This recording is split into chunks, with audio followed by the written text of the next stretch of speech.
नमस्कार, Rajasthan top 10 news में आपका स्वागत है। आइए बात करते हैं आज की ताजा खबरों पर। बीजेपी ने एक बार फिर मुख्यमंत्री के नाम पर चौंकाते हुए भजन लाल शर्मा को राजस्थान का सीएम बनाया है। वो 15 दिसंबर को सीएम पद की शपथ लेंगे।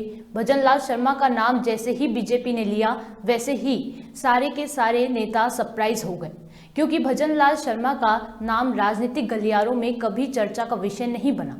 सीएम के नाम के ऐलान के बाद अब भजन लाल मंदिर के दर्शन करने के लिए पहुंचे। उन्होंने सांगा बाबा के मंदिर में माथा टेका। राजस्थान में सरकार गठन होने से पहले ही मनोनीत डिप्टी सीएम दिया कुमारी और प्रेमचंद बेरवा ने कानून व्यवस्था को लेकर अपनी मंशा साफ कर दी है। उन्होंने कांग्रेस सरकार पर हमला बोलते हुए कहा कि राज्य में कानून व्यवस्था बहाल करना हमारी पहली प्राथमिकता होगी। उन्होंने कहा कि इसके लिए हर संभव प्रयास करेंगे, साथ ही समाज के सभी वर्गों को एक साथ लेकर चलेंगे। बड़ी चुनौती आपको क्या लग रही है? जी, सबसे बड़ी चुनौती देखिए, जिस तरह से 5 साल कांग्रेस ने राजस्थान को खोखला कर दिया है पूरा ही, हर तरीके से, चाहे कानून व्यवस्था की बात करें, सुरक्षा की बात करें, फाइनेंशियली भी देखा जाए राजस्थान बिल्कुल जीरो हो चुका है। विकास कुछ भी नहीं हुआ, झूठी बातें, झूठे वादे, झूठी गारंटीज, ये सब देखने के बाद सब जानते हैं और स्थिति क्या है सबको पता भी है। इस स्थिति को सही करने के लिए पूरी भारतीय जनता पार्टी की टीम, भारतीय जनता पार्टी की सरकार राजस्थान में हमारे माननीय प्रधानमंत्री जी के नेतृत्व में हम लोग काम करेंगे और इन सब चीजों को फिर से दोबारा इस राजस्थान को पटरी पे लाने का सबसे पहला तो यही प्रयास रहेगा।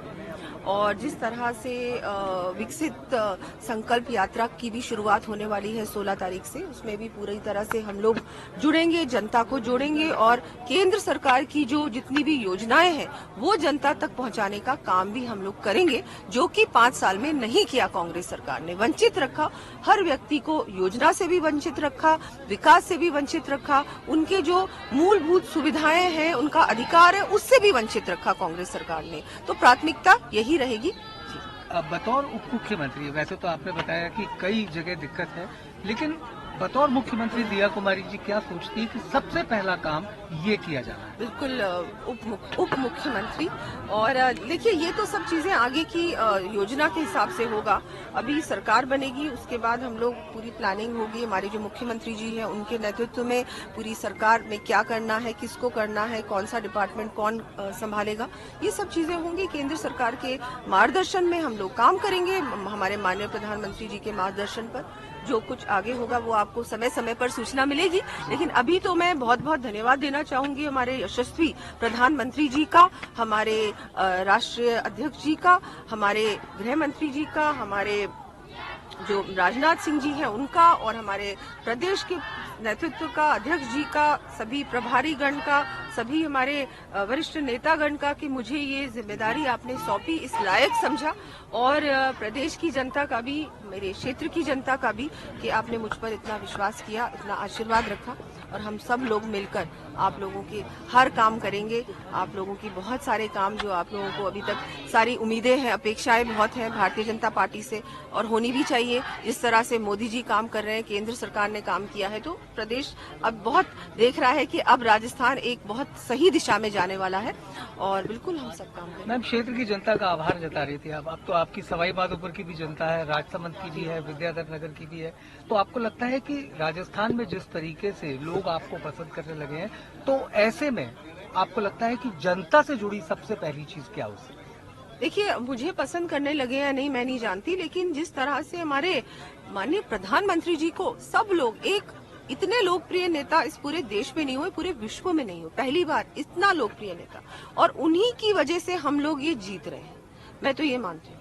और हम लोग श्रेय लेते हैं इसका कि भाई उनकी, मतलब ये है, हम लोग श्रेय, हमको श्रेय मिलता है, हम लोग जीतते हैं, लेकिन काम उनका बोलता है। तो बिल्कुल ये तो अभी जानकारी मिल जाएगी, अभी मुझे भी पूरी स्पष्ट जानकारी नहीं, 15 का लग रहा है, तो बिल्कुल बिल्कुल बिल्कुल जी। और अभी शपथ ग्रहण समारोह में भी आपके जाने का है अन्य राज्यों में जहाँ? ये तो अभी कुछ नहीं है ऐसी सूचना, लेकिन जो भी होगा समय समय पर आपको सूचना मिलेगी। मैम, आपका महिला अपराध में एक प्रमुख मुद्दा रहा है, उसके लिए क्या कुछ? महिला अपराध बहुत बड़ा मुद्दा रहा है, और भारतीय जनता पार्टी ने इसको, जहाँ भी ऐसी घटना हुई है, हमारी टीम पहुंची है, और जो हर व्यक्ति को जो भी हमारे पीड़िता है या पीड़ित परिवार है उनको न्याय दिलाने के लिए भारतीय जनता पार्टी की टीम बैठी है, वहां उसको न्याय दिलाने का पूरा प्रयास किया है।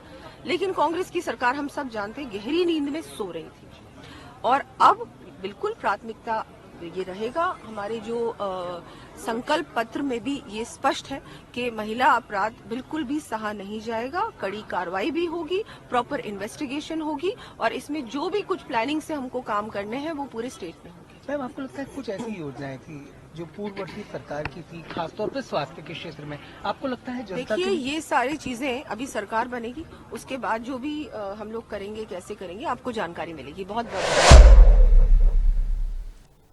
सुखदेव सिंह गोगामेडी हत्याकांड में अब नया मोड़ सामने आया है। जानकारी के अनुसार अब इस मामले को एनआईए ने टेक ओवर कर लिया है। वहीं हम आपको बता दें, अब तक गोगामेडी हत्याकांड की पड़ताल जयपुर पुलिस कर रही थी। सूत्रों की माने तो प्रकरण में विदेशी कनेक्शन भी सामने आ रहे हैं, जिसको ध्यान में रखते हुए जांच एनआईए को सौंप दी गई है। राजस्थान के मनोनीत उप मुख्यमंत्री प्रेमचंद बेरवा ने कहा कि उनकी प्राथमिकता सभी वर्गों को साथ लेकर चलने की होगी। वहीं मनोनीत उप मुख्यमंत्री दिया कुमारी ने कहा कि नई सरकार राज्य को पटरी पर जाने के लिए हर जरूरी कदम उठाएगी। क्या रहेगी आपकी? हमारी प्राथमिकताएं यह है कि जिस तरह से पिछले 5 साल में कांग्रेस राज ने जनता से झूठ बोल के जो किसानों का कर्जा माफ करने के लिए कहा था, बेरोजगारों को भत्ता देने के लिए कहा था, ये कह के सत्ता में आ गई। लेकिन 5 साल उन्होंने केवल कुर्सी की लड़ाई लड़ते रहे और जंगल राज मचता रहा। उसके बाद में भी हिंदुस्तान में सबसे नंबर 1 पे राजस्थान आया है कायम में बलात्कार, महिला अत्याचार और दलित अत्याचारों में। ये इनके कारनामे रहे हैं और भ्रष्टाचार की कोई सीमा नहीं है। हर विधायकों को इन्होंने पूरी छूट दे रखी थी। मेरे विधानसभा में जल जीवन मिशन में इतना भ्रष्टाचार हुआ जिसकी कोई हद नहीं। मैं मानता हूं कि उनके जितने जो कारनामे किए हैं, हम जितना उन्होंने इस राजस्थान को पीछे धकेला है, उसको हम हर वर्ग को साथ लेकर हर समाज में और दलित वर्ग को, महिलाओं को, उन पे हम विशेष तौर से काम करेंगे। दलित अत्याचार काफी बड़ा है, आंकड़े भी बताते हैं पिछले 5 साल में, उसमें सुधार करने के लिए क्या प्रयास रहेंगे? और सबसे बड़ी बात आपने कहा कि आपके क्षेत्र में जल जीवन मिशन के तहत बड़ा भ्रष्टाचार गहलोत सरकार के कार्यकाल में जी। अब आपकी सरकार बन रही है, गठन हो जाएगा कल, उसके बाद एक्शन होगा? एक चीज की जांच करवाऊंगा मैं निश्चित रूप से, जितना, क्योंकि हमारे माननीय प्रधानमंत्री जी मोदी जी का सपना था और उन्होंने वो करके दिखा रहे हैं। वो हर घर हिंदुस्तान में ऐसा नहीं बचे जहां पे शुद्ध पानी की टोटी नहीं पहुंचे। उनका सपना था और उस हिसाब से उन्होंने राजस्थान गवर्नमेंट में पैसा भेजा, लेकिन उस पैसा का सदुपयोग ये नहीं कर पा रहे। टाइम पे उन्होंने काम नहीं किया, काम किया है तो केवल भ्रष्टाचार का रूप दिया है। तो उसकी जांच करवाएंगे? बिल्कुल जांच करवाएंगे सर। महिला अत्याचार काफी बड़ा, बहुत ज्यादा, दलित अत्याचार में भी बहुत ज्यादा काफी सुर्खियों में रहा। ये चीजें अब कम हो, मैं क्योंकि जो दलित अत्याचार, मैं एससी मोर्चे का राष्ट्रीय कार्यकारिणी का सदस्य था, मैं हर स्टेट में घूमता था, लेकिन जो राजस्थान में ज्यादा हुआ है और इसके खिलाफ हमने कई बार आंदोलन भी किया। लेकिन अब हम ये सरकार आ गई, निश्चित रूप से जो लॉ एंड ऑर्डर रहेगा ये मजबूत रहेगा। भारतीय जनता पार्टी जो करती है वो कहती है, जो करती है, और जो नहीं कहती है वो भी करके दिखाती है। बेरवा साहब, चूंकि आपको उप मुख्यमंत्री बनाया गया है, भजन लाल जी को मुख्यमंत्री बनाया गया, दिया कुमारी जी को उप मुख्यमंत्री बनाया गया, क्या आपने सोचा था पार्टी में एक छोटे से कार्यकर्ता को इतनी बड़ी जगह? ये भारतीय जनता पार्टी ऐसा कर सकती है और कोई पार्टियां नहीं कर सकती है। निश्चित रूप से हम साधारण कार्यकर्ता थे और साधारण कार्यकर्ता केवल पार्टी में काम थे। हमारे को तो ये भी पता नहीं था हमारे को टिकट भी मिलेगा नहीं, लेकिन पार्टी ने टिकट दिया और वो भी मेरी भाभी के टीए की बैठक में था। मैं, मेरे गमी हो रखी थी घर में, लेकिन वहीं मुझे सूचना मिली। तो ये भारतीय जनता पार्टी निश्चित रूप से जो कार्यकर्ता है उसको पूरी मॉनिटरिंग रखे, निश्चित रूप से उस हर कार्यकर्ता को कहीं न कहीं वो उपयोग में लेते हैं। लास्ट सवाल है, क्योंकि अब आपका कल शपथ ग्रहण होगा, मंत्रिमंडल का भी जल्द ही आसार लग रहे हैं, क्या लगता है कि सरकार की पहली जो प्राथमिकता रहेगी राजस्थान में, क्योंकि अब सरकार का पार्ट है आप, पहली बड़ी प्राथमिकता क्या रहेगी बीजेपी सरकार की भजन लाल जी की सरकार की, आपकी सरकार की? निश्चित रूप से अभी हमारे माननीय मुख्यमंत्री जी बैठेंगे, संभालेंगे और उसके बाद में हम बैठ के बात करेंगे। और निश्चित रूप से जो कांग्रेस सरकार ने जो किया है, पहले बात तो राजस्थान को कर्जे में डाला है, उसके बारे में कुछ न कुछ करके बाद में योजनाओं का प्रारूप तैयार करेंगे। केंद्र की योजनाओं को घर घर तक ले जाने का बिल्कुल, केंद्र की योजनाओं को घर घर ले जाने का काम करेंगे, जिससे कि हमारे लोग जितने भी है, गांव के पिछड़े लोग जितने भी है, उनको मुख्य धारा में लाएं, क्योंकि प्रधानमंत्री जी के वहां से इतनी योजनाएं हैं कि वो ग्राउंड लेवल तक नहीं पहुंचा पा रहे हैं, क्योंकि यहाँ कांग्रेस की गवर्नमेंट थी और जो आ रही थी उसमें भी भ्रष्टाचार कर रहे थे। इसलिए निश्चित रूप से हम गांव-गांव जाके और निश्चित रूप से उन योजनाओं को हमारे जो वर्ग है उनमें पहुंचाएंगे।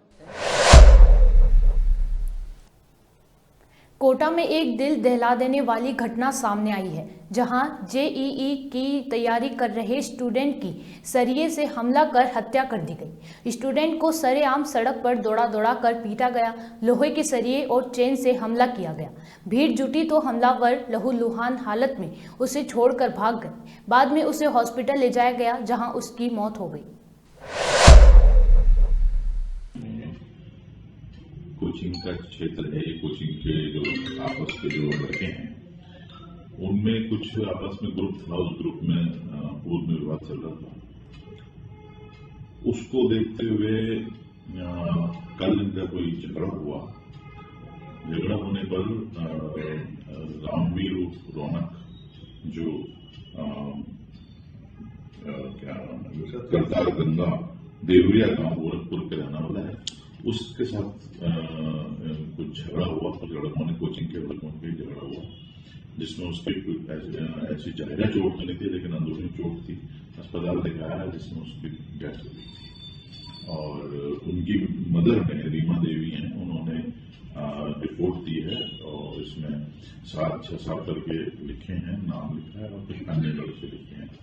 और उन लड़कों को एविडेंस कलेक्ट करने के पश्चात उनके खिलाफ कानूनी कार्रवाई प्रस्तावित की जाएगी। केंद्र सरकार की योजनाओं की लोगों को जानकारी देने के लिए इन दिनों पूरे भारत में विकसित भारत संकल्प यात्रा का आयोजन किया जा रहा है। इस यात्रा के जरिए गांव-गांव में लोगों को सरकारी विभाग के अधिकारियों द्वारा केंद्रीय योजनाओं की जानकारी दी जाएगी।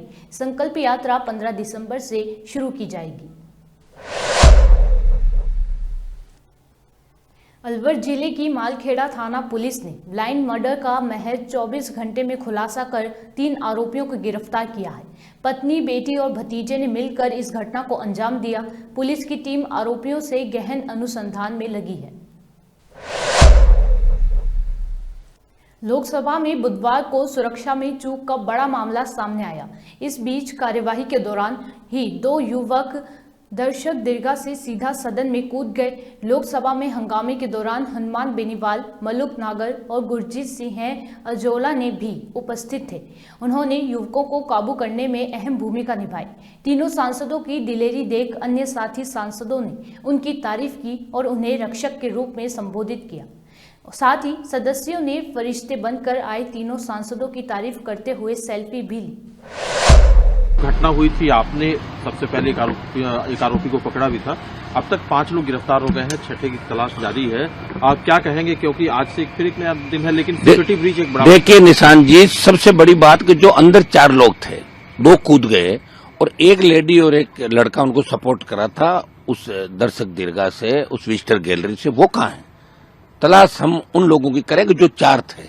बाहर से जिनको पकड़ा है वो कोई और होंगे, लेकिन अंदर से जब वो व्यक्ति कूदता हुआ अंदर आया तो उसको मैंने रोका। सबसे पहले रोक के उसको दबोच लिया। उसके बाद दूसरे ने जो स्प्रे किया, धुआं छोड़ा, पहले के साथ उसने भी धुआं छोड़ा। सब जब राजन अग्रवाल जी ने लोकसभा को एडजॉर्न किया 2 बजे तक, तो उस वक्त वो 2 लोग उन दर्शकों के साथ बाहर निकल गए थे। वो कौन है 2 लोग? उनको आप दबाने की प्रयास नहीं करें।